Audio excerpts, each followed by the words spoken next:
Programme de la journée, on va apprendre à pardonner. Personne n'en a besoin, hein? On est d'accord?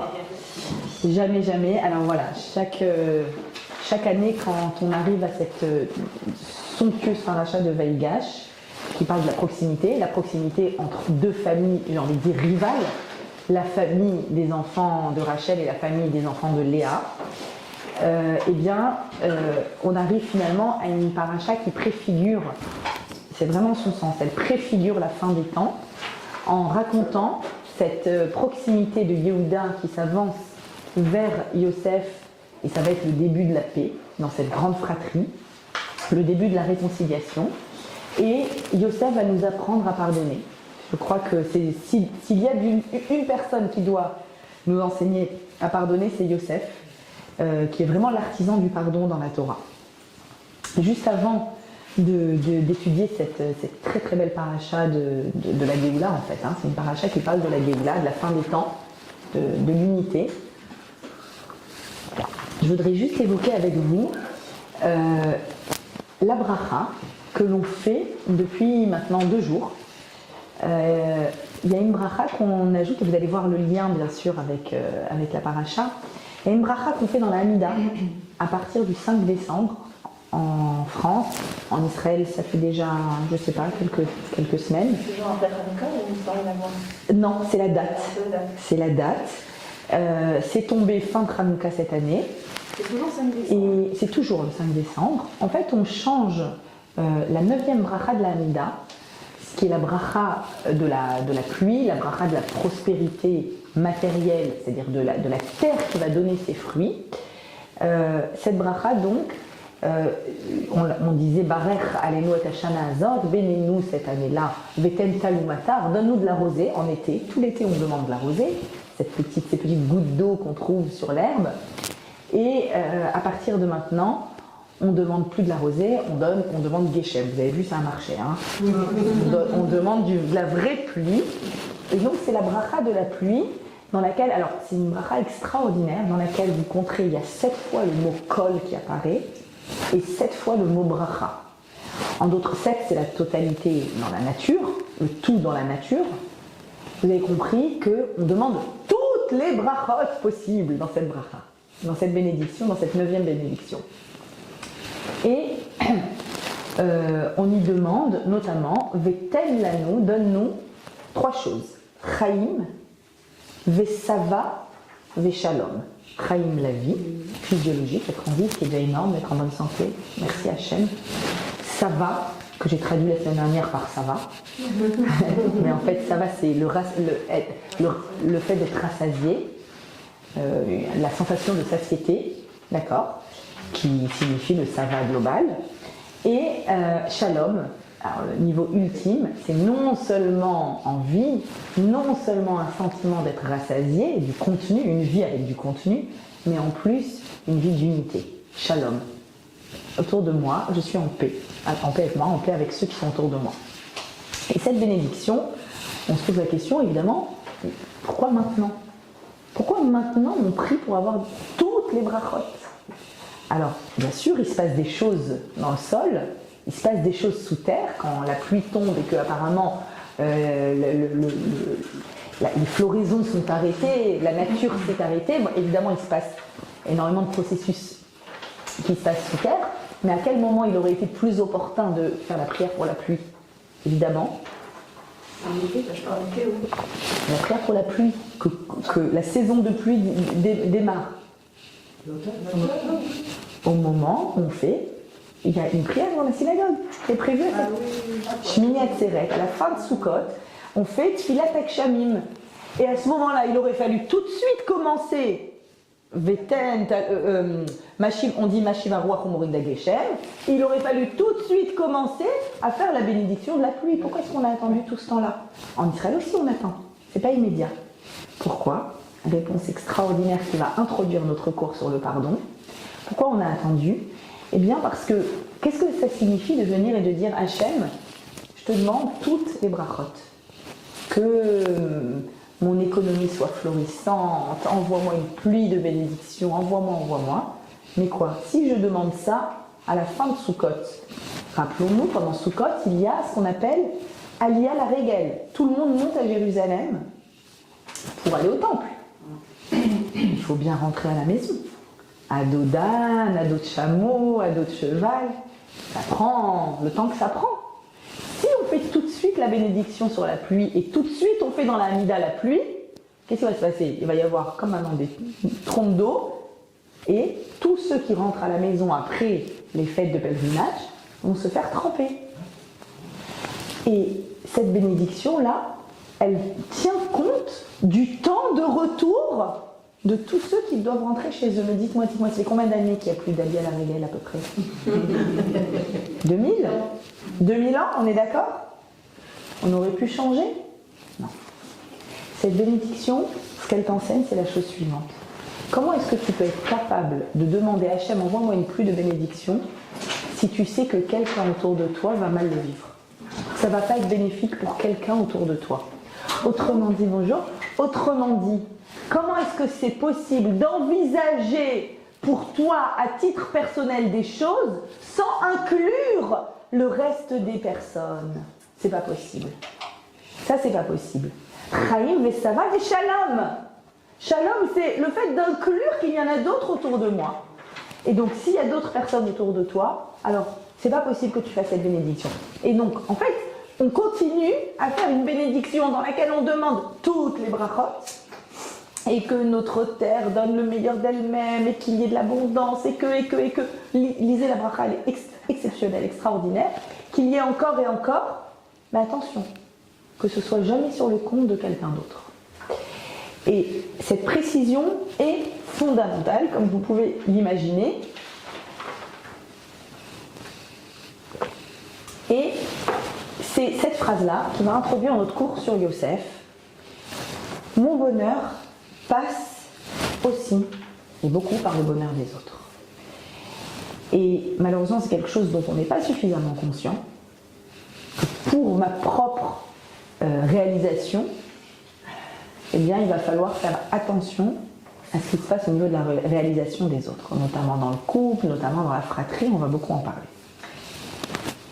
Yosef, vous savez que les lettres qui forment le mot Yosef forment également le mot Pius. Pius, la paix. Yosef, c'est l'artisan de la paix. Et évidemment, quand on lit la paracha, chaque année, on la relit.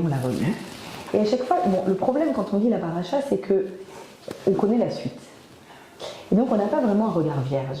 Moi, ce que je vous invite vraiment à faire quand vous relisez cette paracha de la paix et de la proximité, celle qu'on suppose être impossible, d'accord? Si Yosef est capable de pardonner 22 ans d'exil et dont 13 ans de servitude à ses frères, je pense que nous autres sommes capables de tout pardonner à ceux qui nous ont fait ce qu'ils nous ont fait. Est-ce qu'on est d'accord? C'est-à-dire que la Torah nous présente la pire situation qui soit. Et je vous invite, quand vous lisez la paracha, à oublier la suite. À essayer d'imaginer les multiples scénarios qu'il peut y avoir dans cette histoire incroyable. Je vous rappelle le contexte. Ça fait déjà 2 ans que c'est la famine en Égypte. Yosef est Premier ministre d'Égypte depuis du coup 9 ans, à la tête de ce pays. Ses frères sont venus, 10 frères sont venus chercher à manger parce qu'en Canaan c'est la famine. Ils viennent acheter de la nourriture. Yosef les accuse d'être des espions. Comme preuve qu'ils ne sont pas espions, il leur dit ramenez-moi votre frère. Vous dites qu'il y a encore un frère resté à la maison avec papa, avec votre père, ramenez-le-moi. En réalité, il a un plan très très clair, un stratagème. Il veut les mettre à l'épreuve et voir quel est le lien de fraternité qui existe encore entre les enfants de Léa et le fils de Rachel, Binyamin. Et donc, ils vont pour le chercher. Papa Yaakov dit il n'en est pas question. Il n'en est pas question, je vais en mourir. Il finit sa provision. Papa Yaakov, il n'y a plus le choix, il faut y aller. Non, je peux pas. Yehuda vient, il dit papa, je suis garant. Je suis garant. Au prix de ma vie, tu verras que Binyamin reviendra à la maison. Bon, partez, mais faites attention. On part. Yosef voit ses frères toujours déguisés en premier ministre d'Égypte, hein, il ne remarque rien. Et à ce moment-là, quand ils repartent avec des provisions, et il cache, vous vous souvenez, sa coupe magique, sa coupe qui lui permet, soi-disant, de voir l'avenir, etc. Il cache sa coupe dans le sac de Benjamin. À peine sont-ils à la sortie de la ville, qu'ils sont rappelés par les gardes du roi. Voyons, mais qu'est-ce que c'est que ça? C'est comme ça que vous remerciez. Vous avez volé la coupe du roi. Chas v'shalom, même pas en rêve, vous pouvez nous fouiller, nous ne sommes pas des voleurs. Évidemment, ils ignorent que Yosef a caché sa coupe dans le sac de Binyamin. On la trouve dans le sac de Binyamin, et là, c'est l'ouverture de notre paracha, le moment où Yehuda fait cette le moment où Yehuda fait ce discours qui est bouleversant, absolument bouleversant, dans lequel il dit que jamais il ne laissera Binyamin être esclave de Yosef. Il se porte volontaire pour être esclave à sa place, et donc il veut impérativement sauver Binyamin. Et là, Yosef va littéralement fondre. Il va se liquéfier. En entendant ce discours incroyable de Yehuda, Yehuda qui est donc celui le plus écouté parmi les enfants de Léa, celui de lui que descendra la royauté, et il dit la chose suivante: mon vieux papa Yaakov a dit Shnaim Yaldali Ishti, ma femme a enfanté 2 enfants. What? T'as une femme? T'as 2 enfants? Comment toi, Yehuda, fils de Yaakov, tu peux dire ça? Tu peux dire tranquillement, ma femme m'a donné 2 enfants, c'est tout, il y a eu une seule femme. Oui, c'est vrai, il voulait Rachel, et oui, c'est vrai, Yosef, c'est le fils attendu. Comment tu peux dire ça? Il peut le dire. Et il dit d'ailleurs, c'est tellement important que Benjamin retourne chez son papa, que je me suis porté garant. Dit-il, Ve'avdecha arav et anahar. Arav veut dire garant. Kol Israël, arevim. Arevim, arav, ça vient du verbe leit arbev. Les arbev, ça veut dire mélanger. Comme erev. Le soir, c'est quand tout se mélange, on ne distingue plus. D'accord? Pourquoi mélanger? Qu'est-ce que c'est qu'un garant? Dans le droit talmudique, un garant, c'est une personne qui dit, dans la vraie vie, on n'est pas mélangés, toi et moi. Nous sommes 2 identités différentes. Mais dans ce domaine-là, par exemple, un prêt, tu as fait un prêt, je suis garant. Toi et moi, on est confondus. On est mélangés. C'est-à-dire que si moi je rembourse, c'est la même chose que si c'était toi. On est les mêmes. Je suis garant, c'est-à-dire je me confonds à Binyamin. Prendre Binyamin égale me prendre moi. Et là, Yosef fond. Il dit ok. La teshuva est totale. Ils prennent soin de leur petit frère Benjamin, fils de Rachel. Ça veut dire qu'ils ne réitèrent pas ce qu'ils m'ont fait à moi. Et il va donc se dévoiler à ce moment-là. Lo yachal Yosef litapek. Yosef n'arrive plus à se retenir. On imagine. À chaque fois que je relis ces versets, c'est bouleversant. Déjà, il est parti pleurer je ne sais pas combien de fois dans la pièce d'à côté. Et là, il n'arrive plus, il éclate en sanglots. Et il dit, Vayomer Yosef Elechav. Yosef dit à ses frères, Ani Yosef. Je suis Yosef. Il se met à parler la Shana Kodesh, il change de dialecte, et dit voilà, je suis Yosef. Et puis, cette deuxième phrase terrible, Haod Avichai, est-ce que mon père est toujours en vie? Non, ça fait, je ne sais pas combien de temps qu'on ne fait que parler de papa qui va mourir de chagrin. Il sait qu'il est en vie, on est d'accord qu'il le sait. Évidemment, une question rhétorique, qui est un reproche déguisé. Le sujet, c'est pas ce que vous m'avez fait à moi. Le sujet, c'est ce que vous avez fait à papa. Je ne suis pas au centre de cette réflexion. Maintenant, essayez, je vous en prie, d'imaginer cet instant-là. Et d'imaginer tous les scénarios possibles. D'accord? On va essayer d'imaginer ce qui se passe, ce qui traverse Yosef. On va essayer d'imaginer ce qui traverse ses frères. D'accord? C'est-à-dire, eux qui étaient certains, malgré, enfin, ils ont vu la peine terrible de leur père inconsolable toute cette vingtaine d'années. Mais enfin, ils étaient convaincus que Yosef était le mauvais frère à mettre de côté. un peu comme le Esav de la période d'avant, de l'époque révolue. Hein, c'est le mauvais, c'est le vilain petit canard, c'est celui qui nous empêche d'exister. Et en 2 secondes, ils comprennent qu'ils ont eu faux sur toute la ligne. Ils savaient déjà qu'ils avaient mal considéré la peine de leur père, et là, ils ont compris qu'ils ont eu entièrement faux sur toute la ligne. Maintenant, Yosef, qu'est-ce qu'il aurait pu faire? Il aurait pu, à ce moment-là, bon, disons, il s'appelle Yosef Hatzadik. Donc déjà, mettons qu'il est à ce niveau juste incroyable de ne pas se venger. Je vous rappelle qu'on ne parle pas d'un problème d'héritage ou d'un problème de dispute familiale intestine. On parle d'une personne qui était 13 ans esclave, dont au cachot. Ça me fait penser, à chaque fois que je le relis, l'histoire du comte de Monte Cristo.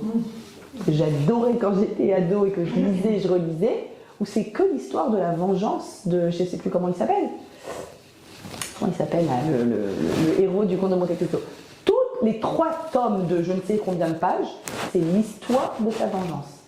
Je me demande si c'est pas un peu inspiré, alors inspiré de Yosef dans le sens du plus bas, de la prison, il est devenu extrêmement riche, etc. Mais après, il y a une seule volonté qu'il a, c'est de se venger. Pour Yosef, on va dire c'est Yosef Hatzadik qui ne se venge pas, exceptionnel. Mais peut-être qu'on aurait pu imaginer qu'il rapatrie papa et Binyamin, et vous savez quoi, vous, les tordus, bye, je ne veux plus vous voir de ma vie. Vous savez quoi, je suis tellement généreux, je voudrais à manger pour toute la famille. Loin, loin, loin, loin, loin. Et maintenant, je rattrape le temps perdu avec Binyamin et papa. On aurait pu imaginer. Qu'est-ce qui va se passer? Il les accueille tous. Ils refondent une grande famille réunie d'Israël. C'est la fameuse Géoula qu'on attend, les 12 tribus d'Israël réunies. Et là, dans ce reproche-là, immédiatement, il dit à Yosef. Donc, on imagine ce qui traverse l'esprit des frères à ce moment-là. Quoi.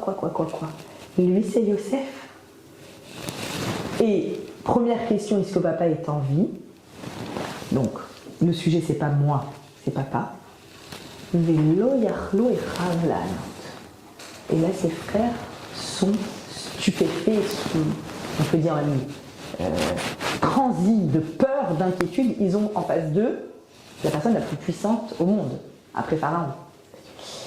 Ils sont à leur merci, ils savent qu'ils se sont entièrement trompés, qu'ils ont généré une brisure terrible, et vous avez compris que cette brisure, cet éclatement de cette famille va préfigurer tous les éclatements dans le peuple d'Israël, c'est-à-dire la scission entre royaume de Juda et royaume d'Israël, c'est toujours la même lutte intestine, la destruction du temple de Jérusalem qui est due à la haine gratuite, comme vous le savez, et tout au long, toute cette lutte intestine où Hachem nous dit vous devez devenir un peuple Echad, un peuple uni, c'est jusqu'à aujourd'hui. Aujourd'hui, c'est plus les enfants de Rachel et les enfants de Léa parce qu'on ne sait plus trop de qui on descend, mais c'est exactement pareil. C'est la gauche et la droite israélienne, c'est les religieux et les non-religieux, c'est les Tunisiens et les Marocains, les Lituaniens et les Chassidim, vous avez compris, toujours et encore malheureusement, ces luttes, c'est dans nos communautés, des luttes intérieures, ces luttes-là dans la fratrie, à l'intérieur de nous-mêmes. Et ils n'arrivent pas à répondre, évidemment. Ils sont saisis de stupéfaction, d'angoisse, d'inquiétude. Alors il reprend la parole. Vayomer Yosef, à ses frères. Yosef dit à ses frères, approchez-vous. Geshuna. On est dans la paracha de Vaïgash, qui veut dire s'approcher. Le rapprochement est possible. Même si on est si différent que ça, le rapprochement est possible. Pas le fait de se confondre l'un à l'autre, ça c'est la revoute. Le rapprochement est possible. Il s'approche, et là, il rajoute un mot en plus par rapport à tout à l'heure.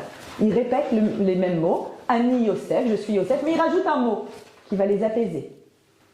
Achichem, votre frère. Je ne vous parle pas en tant que premier ministre de Pharaon, je vous parle en tant que frère. Je suis votre frère. Quoi? Il nous parle rempli de fraternité? Ah, j'ai compris, il est amnésique. Ah, j'ai compris, il a oublié. C'est pas possible, il a oublié ce qu'on lui a fait, ce qui s'est passé. Il a oublié qu'il était dans le puits, qu'il suppliait, qu'il nous a dit s'il vous plaît, qu'on l'a quand même vendu. Il a oublié. Il continue sa phrase. Non, j'ai toute ma tête. Asher mechartem oti, votre frère, que vous avez vendu en Égypte. Votre frère, j'insiste, votre frère, je parle en tant que frère, que vous avez vendu.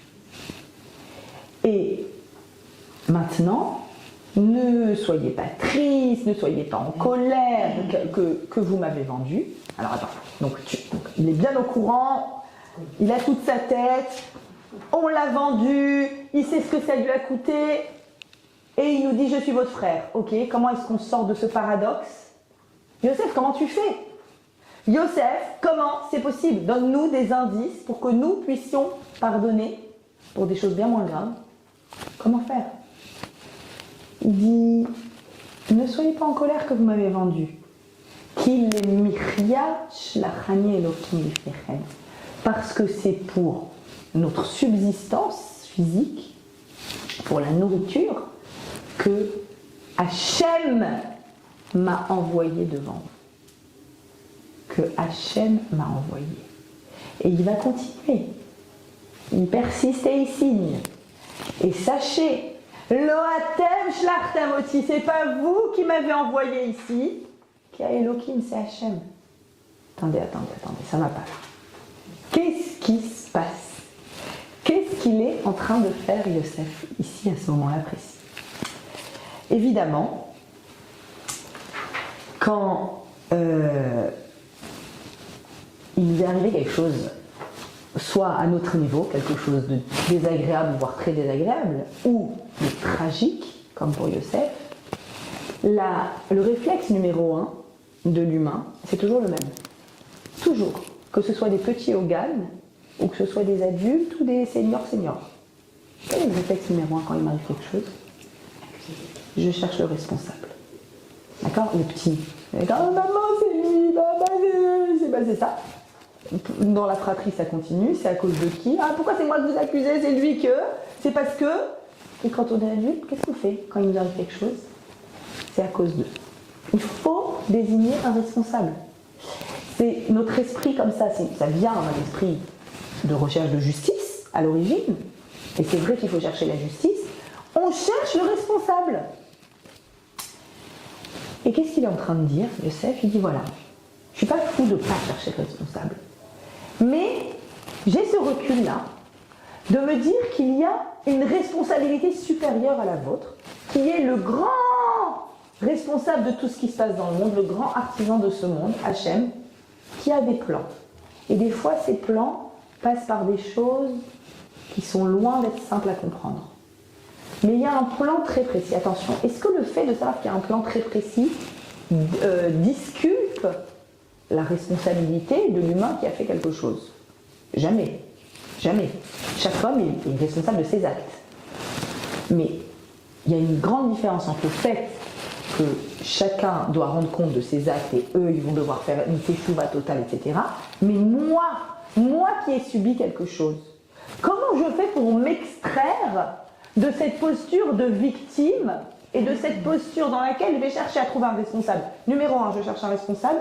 Qu'est-ce qui va découler immédiatement de cette recherche de responsable une fois que j'ai trouvé? Faire justice. Pourquoi je cherche un responsable? Pour qu'il y ait une justice. Donc je cherche un responsable, je fais justice. Ça c'est naturel. Comment fait-on pour s'extraire de ça?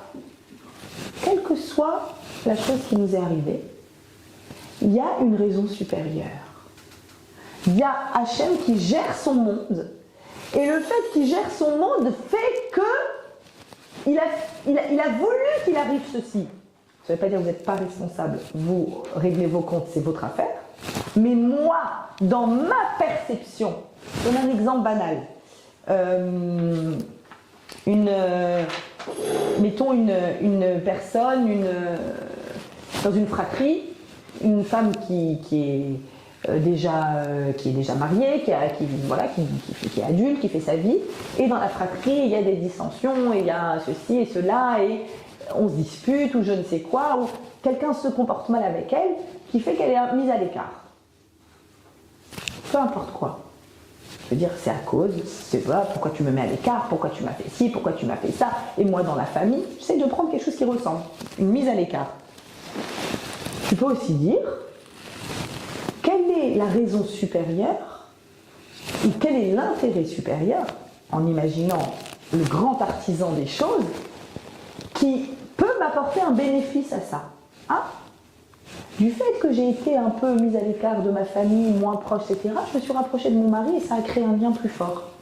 Parce qu'il m'a soutenue, parce que c'est mon complice, parce que je lui raconte, parce qu'il y a de la loyauté entre nous. Et donc finalement, mon couple s'est retrouvé solidifié par cette mise à l'écart. Pour autant, c'est pas grave que tu aies été mise à l'écart, non, c'est grave. C'est douloureux, c'est douloureux. Mais ce recul-là, cette prise de position, ce regard un peu avec de la hauteur, nous permet de comprendre qu'il n'y a pas juste le rapport de cause à effet, il y a un responsable et il doit payer. Il y a une histoire beaucoup plus large que ce responsable, et dans cette histoire beaucoup plus large, peut-être que j'ai un bénéfice. Peut-être que ce qui m'arrive est bénéfique pour moi pour d'autres choses. Et ça, cette réflexion-là, elle me permet d'avoir de la hauteur tout de suite. Tout de suite, elle me permet une forme de détachement. Maintenant,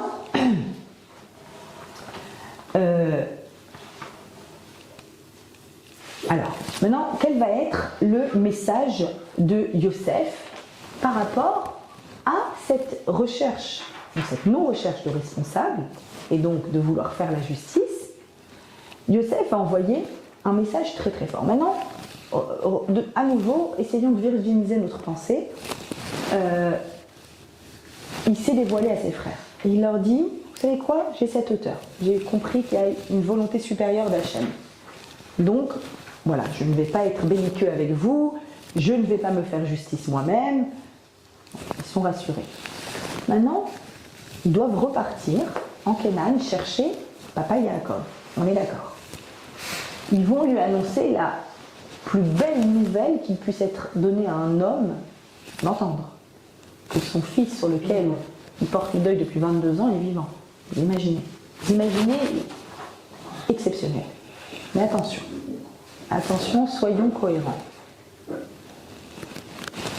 Papa Yaakov va entendre ça. Il ne sait pas ce qui s'est passé. Yaakov ne sait pas. Il pense Taraf Toraf.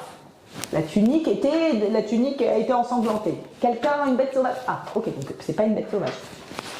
Comment la tunique est arrivée avec du sang? Comment est-ce qu'il a été en Égypte? Qui l'a pris? Qu'est-ce qui s'est passé? Il y a eu des brigands en chemin. La Torah est muette à ce sujet. Est-ce que Papa Yaakov est au courant de ce qui s'est passé? Est-ce que Yosef l'a raconté? Les frères ont certainement très honte de lui dire, c'est évident, mais est-ce que Yosef l'a raconté? Il semblerait que non. On a un indice à la fin de Bereshit, quand Papa Yaakov, Vayechi, quand il est plus de ce monde, il décède, les frères ont très peur que maintenant Yosef se venge. Et il lui dit, tu sais, papa nous a dit de te dire que sois cool avec nous. Et Yosef est estomaqué parce qu'il semble de ces versets que Yosef n'a jamais révélé à son père pourquoi chagriner son père, pourquoi l'affliger, pourquoi lui dire, tu sais, tes fils, voilà ce qu'ils ont fait. Donc maintenant, il va y avoir un petit moment vraiment de flottement, de brouillard. Qu'est-ce qui va se passer? Ils vont lui dire à Yaakov, ça va être extraordinaire, Yosef est en vie. Ok, mais à quoi va ressembler la famille de Yaakov maintenant? Qu'il s'est passé quelque chose, Yaakov n'est pas bête, il s'est passé quelque chose. Quoi? Qui est en cause? Est-ce que Yaakov n'aurait pas dû envoyer Yosef chez ses frères? C'est l'heure des comptes. C'est l'heure des comptes, mais comme on l'a dit, dans la vie, en général, on a ce réflexe de chercher des responsables. Yosef arrive à ne pas le faire, arrive à dire non, moi je me soumets juste au grand projet divin, mais qu'est-ce qui va se passer quand on va annoncer? Mettez-vous à la place des enfants de Yaakov. On rentre à la maison, on dit à papa qu'il y a Yosef en vie, et bon, on va déjà lui dire que Yosef est en vie. On lui dit, alors, qu'est-ce qui va se passer? On lui dit, alors je n'ai pas mis les versets, on lui dit, mais juste le suivant. Papa, on revient d'Égypte, tu sais quoi? Od Yosef Chaim. Yosef est encore en vie. Il est d'ailleurs le roi, le grand Moshel, le grand gouverneur d'Égypte. Vaïfag Libo. Son cœur est resté froid. Il ne les a pas crus. Alors, il y a plusieurs lectures possibles. C'est-à-dire quoi? Son cœur est resté froid, il ne les a pas crus. Peut-être, enfin, une nouvelle pareille, on peut imaginer que ça met du temps. Peut-être qu'il les a crus, mais qu'il entend, il est roi d'Égypte, ça fait 22 ans. D'accord? Il est parti à l'âge de 17 ans. Il a 39 ans. Il est roi d'Égypte de 17 à 39 ans. Les années les plus... où l'homme est dans sa force. L'Égypte, c'est un pays de débauche. L'Égypte est un pays idolâtre. Dans quel état je vais le retrouver? Dans quel état je vais le retrouver? Et disons que je le retrouve dans un bon état. Troisième réflexion, à quoi va ressembler la famille éclatée de Yaakov? Et elle est d'une certaine façon éclatée. On a vu les péripéties, l'histoire de Yehuda et Tamar, la famille de Yaakov avait 22 ans, ça va pas. Ça va pas. C'est le chaos. Les 3 niveaux dont on parlait tout à l'heure, vous vous souvenez? On demande à Hachem toutes les brachot. Et toutes les brachot, c'est Chaim, la vie, être en vie. Yosef est en vie. Ça va, c'est être rassasié, c'est du contenu. Donc il faut que Yosef soit en vie. Il faut que non seulement Yosef soit en vie, mais qu'il ait du contenu. Est-il resté un hébreu ou est-il devenu un bon Égyptien comme Pharaon? Qui il est, Yosef? Qui est-il? À quoi il ressemble aujourd'hui, après 22 ans d'exil? Chaim, ça va? Veshalom! Est-ce qu'il va y avoir une paix entre mes enfants? Je ne sais pas ce qui s'est passé. Personne ne dit rien, ça a l'air d'être tabou. Et on comprend bien que des sujets aussi délicats, on va peut-être même pas les aborder. Mais à quoi va ressembler cette famille maintenant?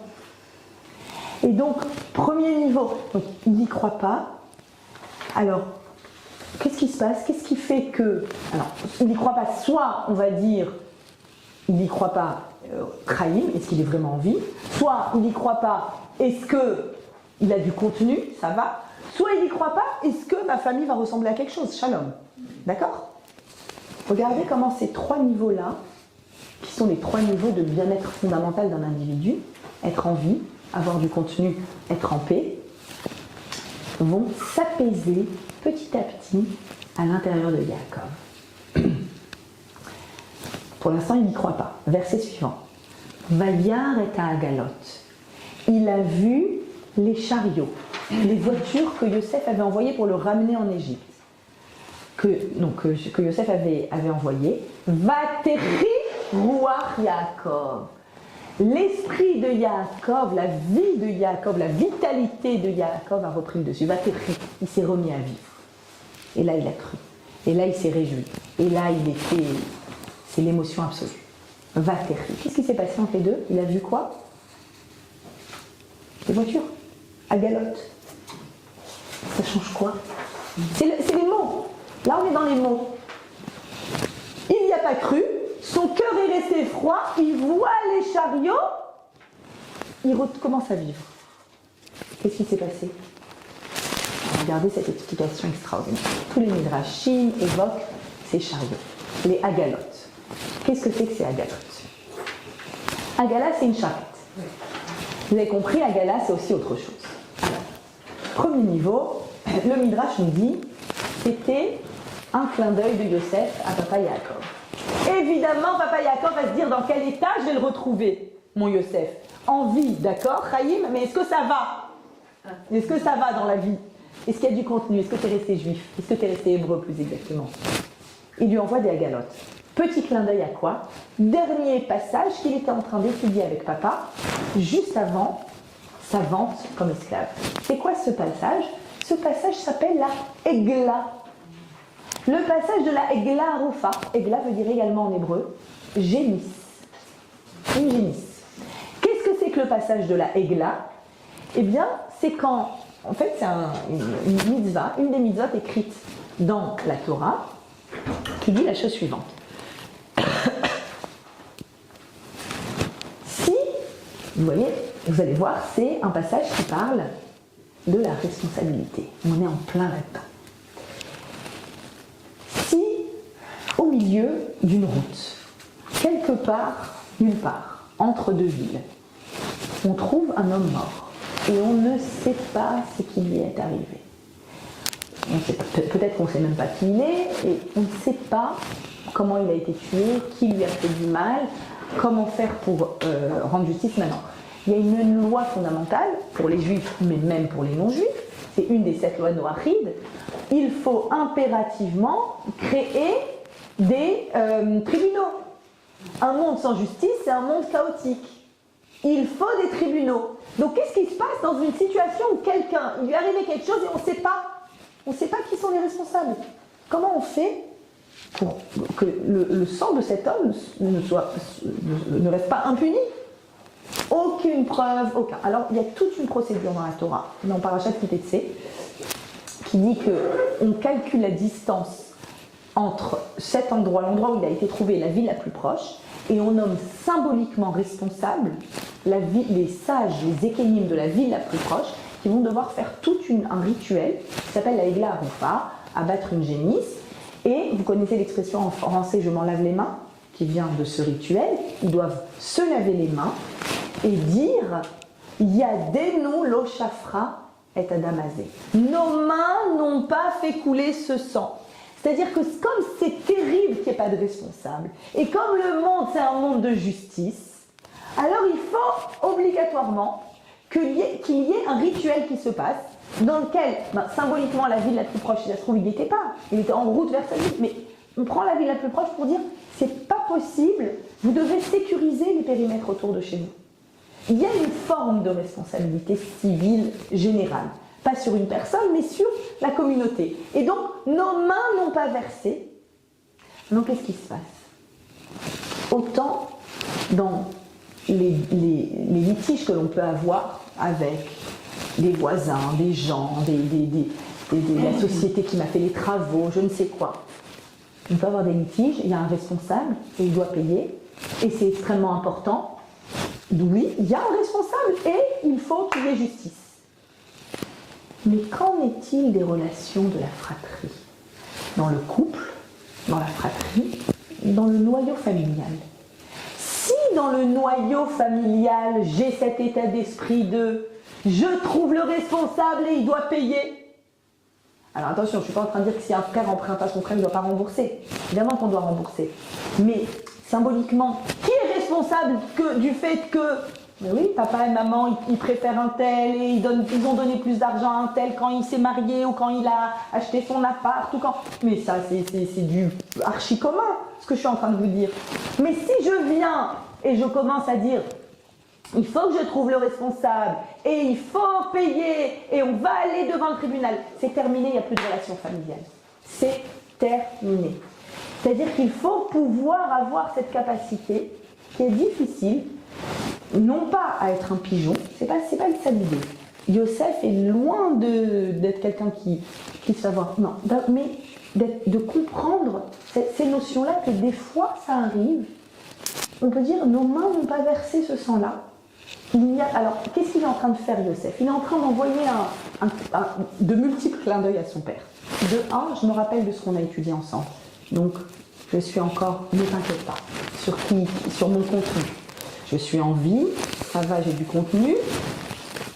Veshalom. 3e niveau, Veshalom. C'est quoi le niveau Shalom?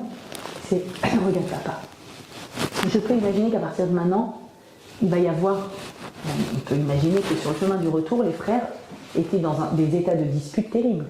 Non, c'est toi qui as conseillé de le vendre. Oui, mais toi, t'aurais dû me dire, je t'aurais écouté si tu m'avais dit. Ah oui, et toi, on peut imaginer la folie.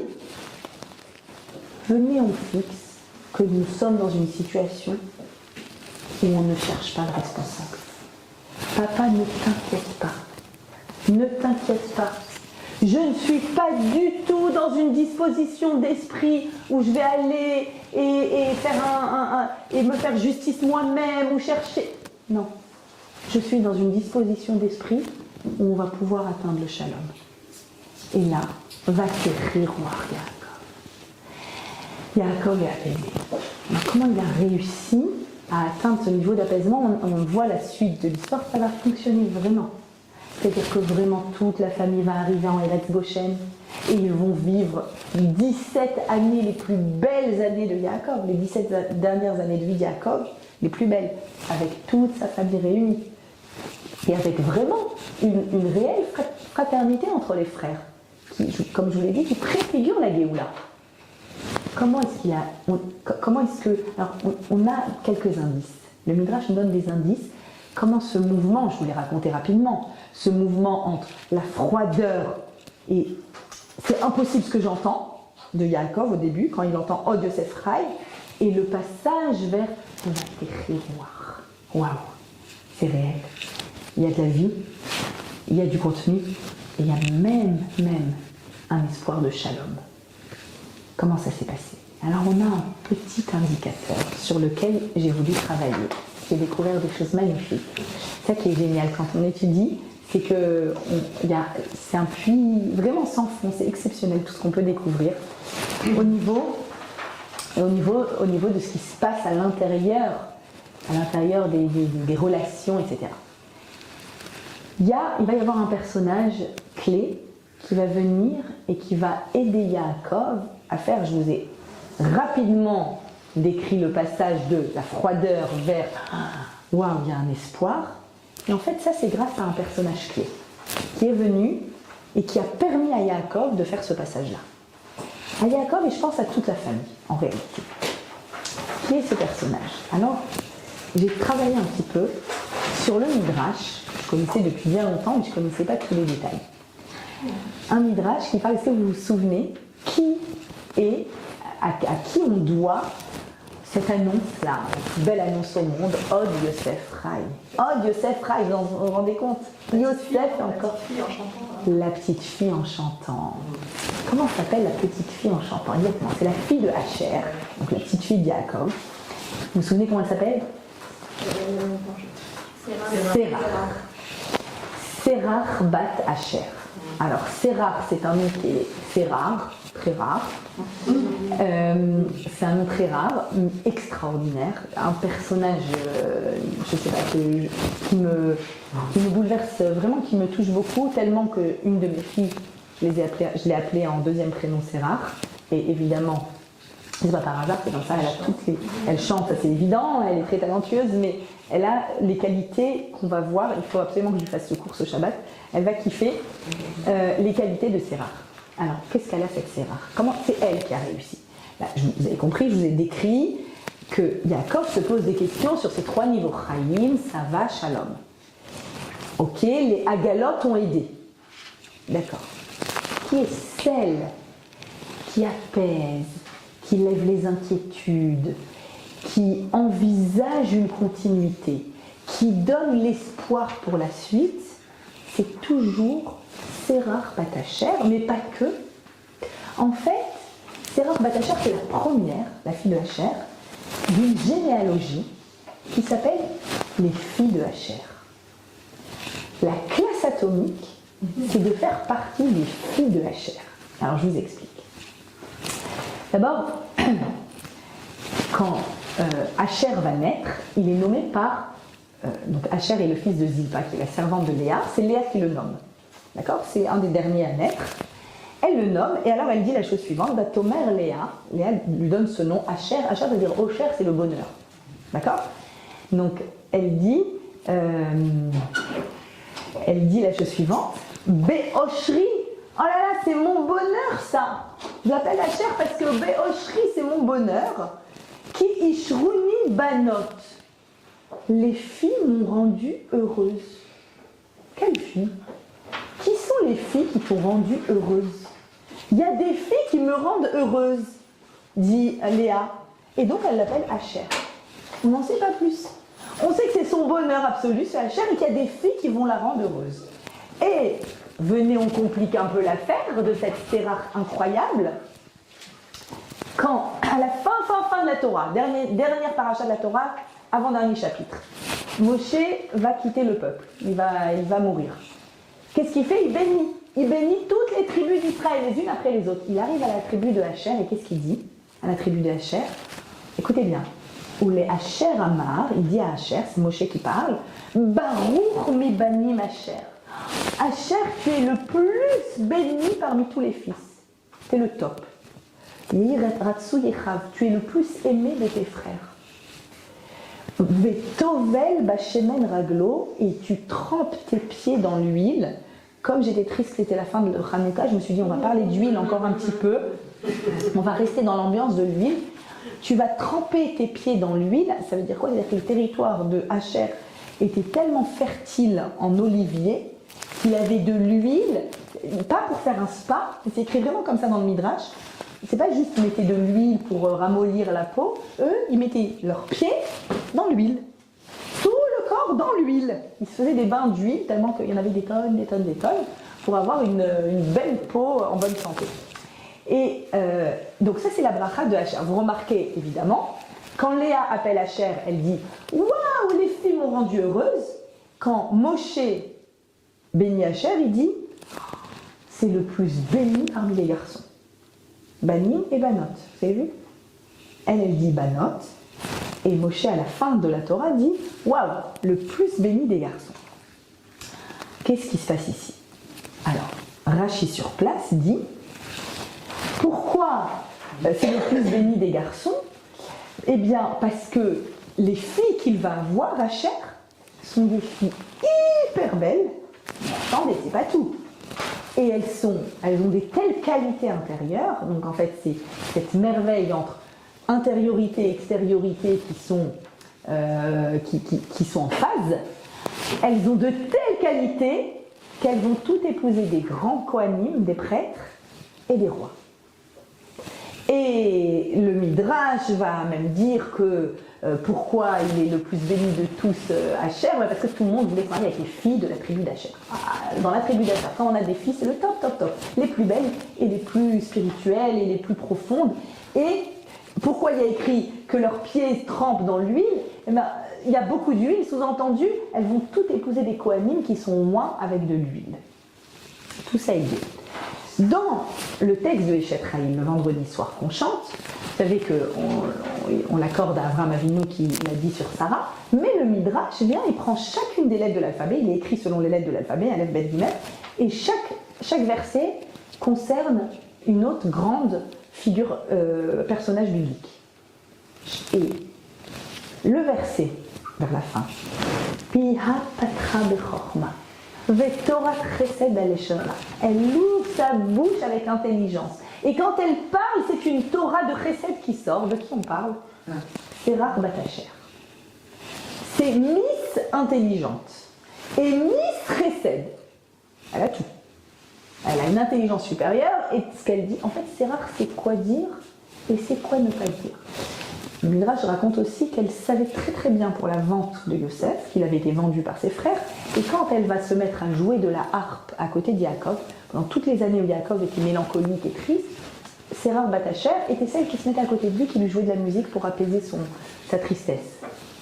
Et ce jour-là, elle se met à faire de la musique, mais cette fois-ci, les notes sont un peu plus joyeuses, sont de plus en plus joyeuses, jusqu'à ce qu'elle chante « Oh Yosef Rai, papi Yaakov, tu sais, Yosef est encore en vie ». Quelle est la capacité de cette extraordinaire Serach, fille de Asher? Alors, elle est, comme je vous l'ai dit, celle qui sait apaiser, elle est celle qui sait faire croire en l'avenir, elle est celle qui apporte du shalom. En fait, elle est la fille de Dan. Dan, de Asher, qu'est-ce que je raconte?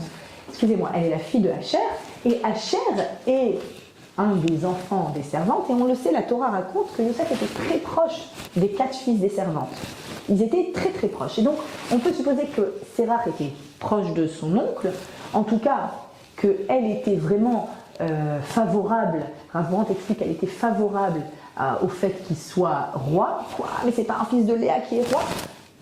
Elle était favorable à cela, et elle avait la capacité à apaiser, en fait, à créer de l'harmonie. C'est quoi chanter? Pourquoi on insiste tellement sur les chants de Sérach?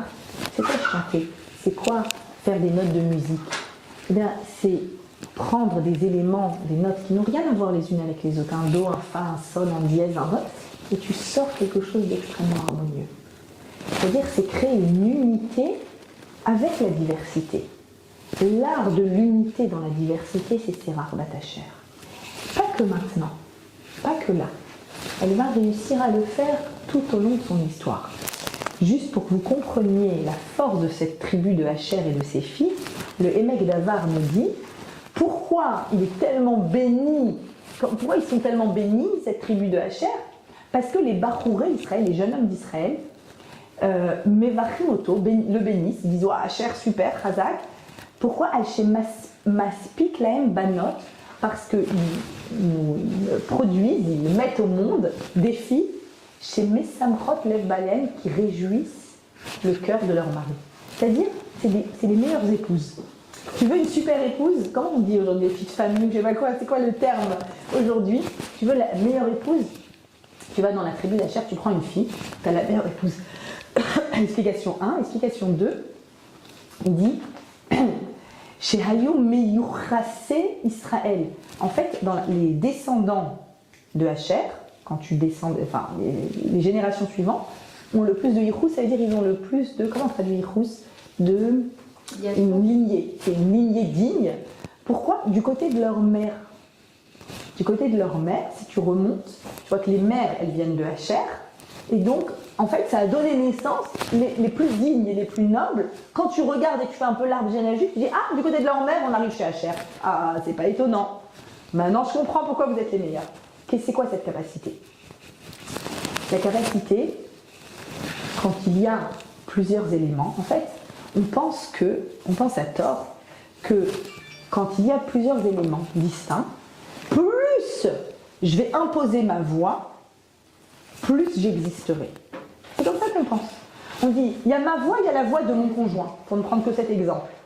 Si j'impose ma voix, j'existe. C'est là que j'existe. Dans la fratrie, si j'impose ma façon de voir et je leur dis c'est pas normal que vous m'avez fait ceci, c'est pas normal que vous m'avez fait cela, là j'existe. C'est la façon commune de penser.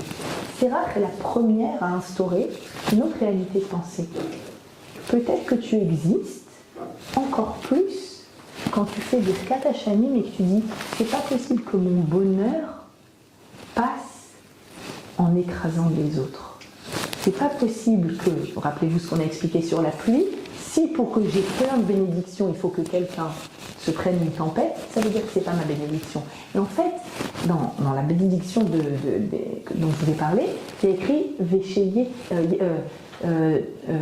Tigva ve'acharit tov, qu'il y ait dans cette année un espoir et une bonne fin.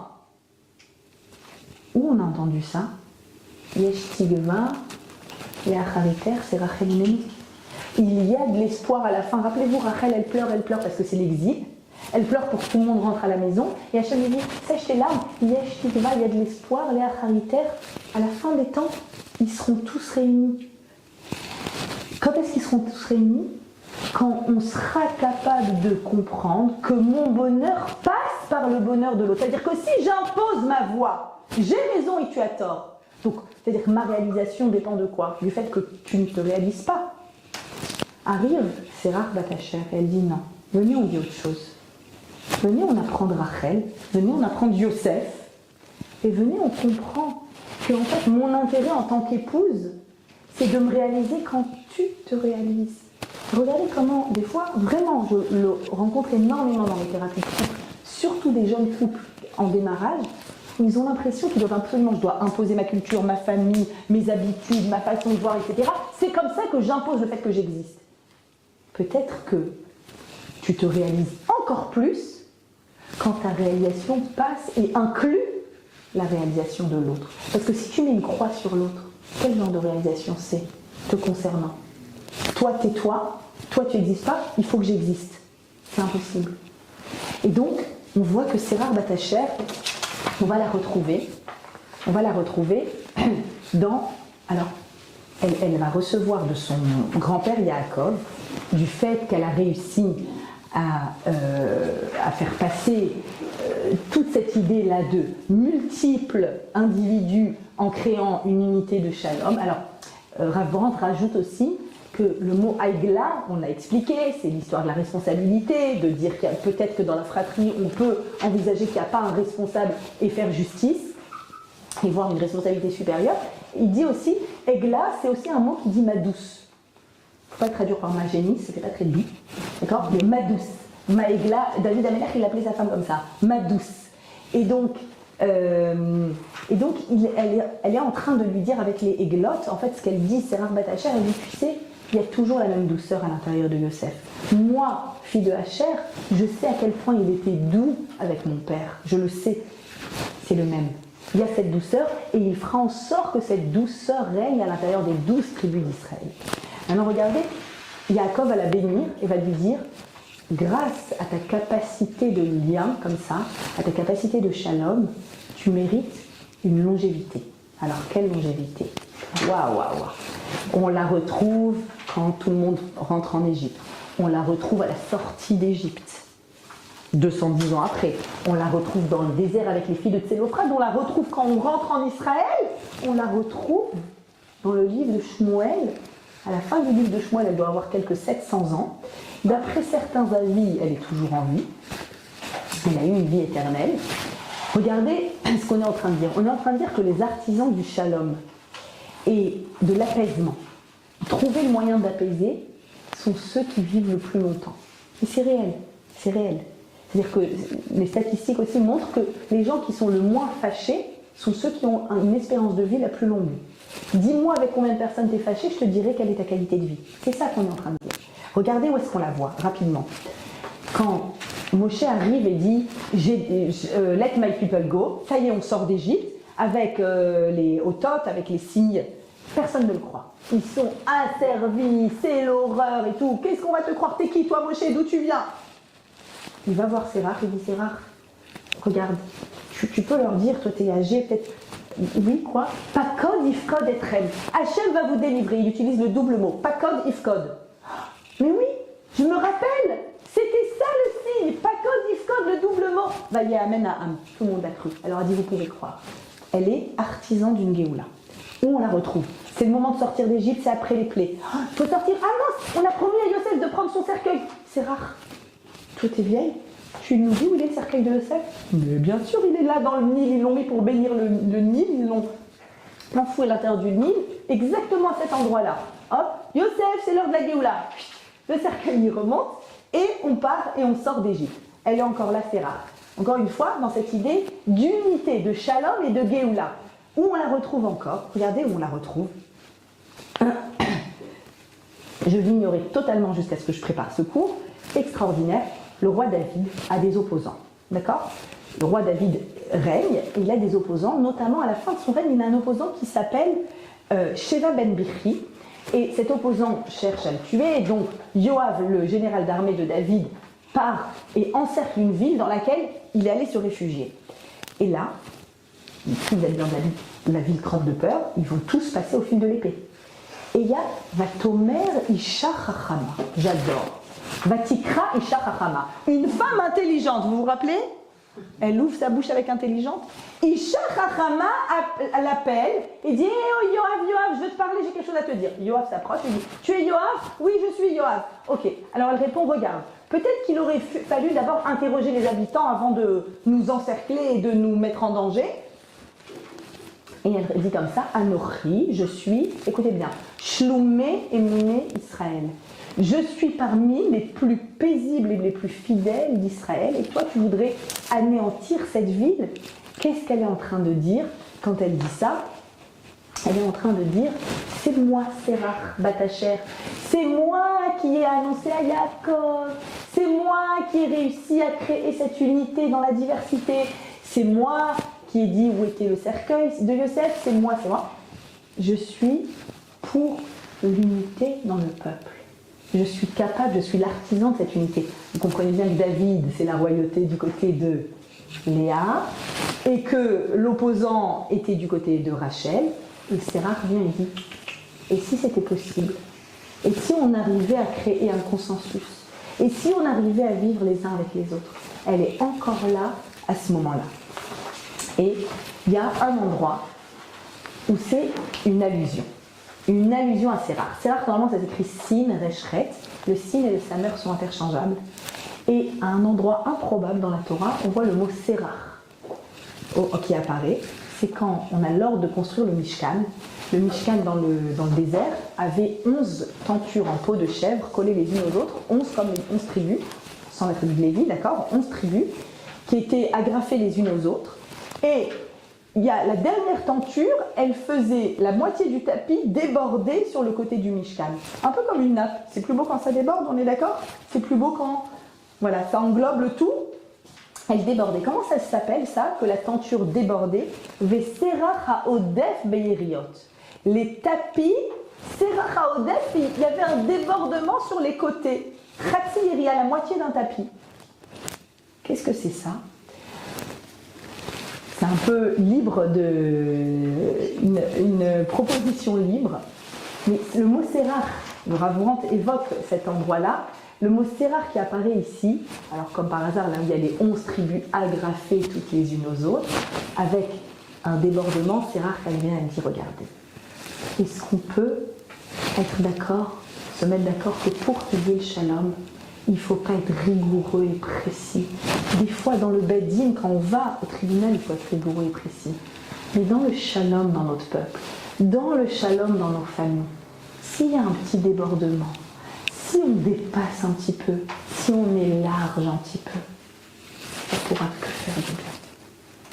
Et donc, Serach apparaît exactement à cet endroit-là où apparaissent les 11 tapis et les 11 tribus pour parler de cette idée de largesse. Ne soyez pas strict, ne soyez pas carré, au millimètre près, un petit peu de largesse. Et pour ceux qui veulent échapper à la colère, alors là, ces petites ségoulas que je vous donne, que j'ai trouvées dans un livre, où Yehuda est à deux doigts d'exploser de colère et Yosef est à deux doigts d'exploser de colère, ça peut apporter le shalom aussi. C'est vraiment une ségoula de dire un psaume de Tehillim, le psaume que je vous ai mis ici, le 9e dans le chapitre 119.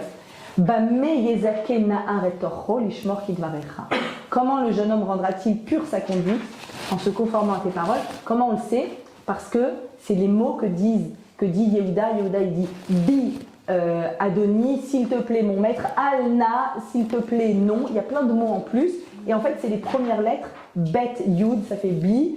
Nun, Aleph, c'est Na, s'il te plaît. Et donc, les Kharamim disent dans cette phrase, voilà, si vous sentez que la colère vous monte et que vous allez écrabouiller quelqu'un, si vous sentez que quelqu'un en face de vous va vous écrabouiller, hop, la petite phrase magique, et Bezrat Hashem, à l'image de Serach Bakacher, à l'image de Yosef, qu'on puisse remplir nos maisons de cette huile, de cette paix, de cette sérénité, et qu'on est tous des filles comme les filles de la tribu d'Hachem.